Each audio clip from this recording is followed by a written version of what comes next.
Years ago, I read this book. Has anybody read A Dog's Purpose? Okay. It is just a fantastic, if you love dogs, who loves dogs here? Okay, it's probably one of the best things that takes place. It's a wonderful book about this dog's purpose. And you'll see at the top of this, it talks about every dog happens for a reason. So if you have a dog in your family, you know that dog is part of your family, right? And this talks about all those things. Now that's a dog's purpose. Now, as you look at this, I look at this whole thing and what's the purpose of a business? So if I ask that question, what is the purpose of a business? What would anybody say? Anybody throw it out. What would it be, a purpose of a business? Generate income. Okay. All right, I like that because you have to make money, right? All right, the part of the purpose of a business is really, as you do it, to create a customer to generate revenue. And as you look at that, creation is the biggest part of this because you create meaning as you do it. And Guy Kawasaki, one of the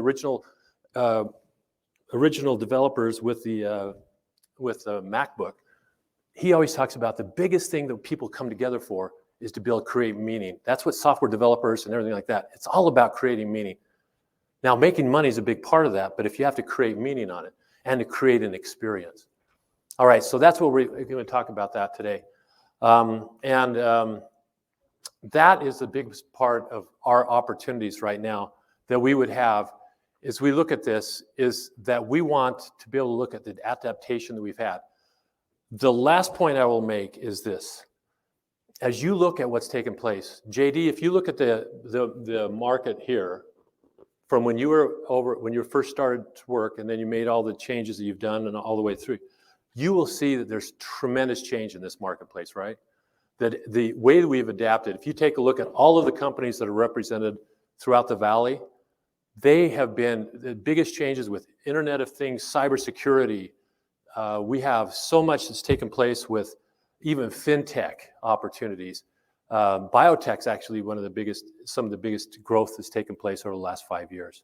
So you look at all of these areas that have grown, and it's because companies have adapted and have been able to create customers and create meaning and create experiences. So that's what we're going to, thank you so much for being here today for Develop Idaho. It's going to be a wonderful experience. And I now have the opportunity to turn it over to James Price, who's also spent a lot of time developing and doing a lot of things with Clearwater Analytics.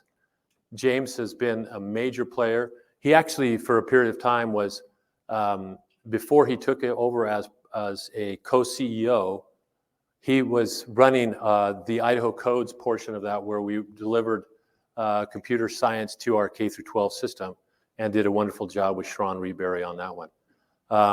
Then he handed that off to Reed Steffen from St. Luke's. But with further ado, I'm going to turn it over to James Price. Let's hear it for James Price.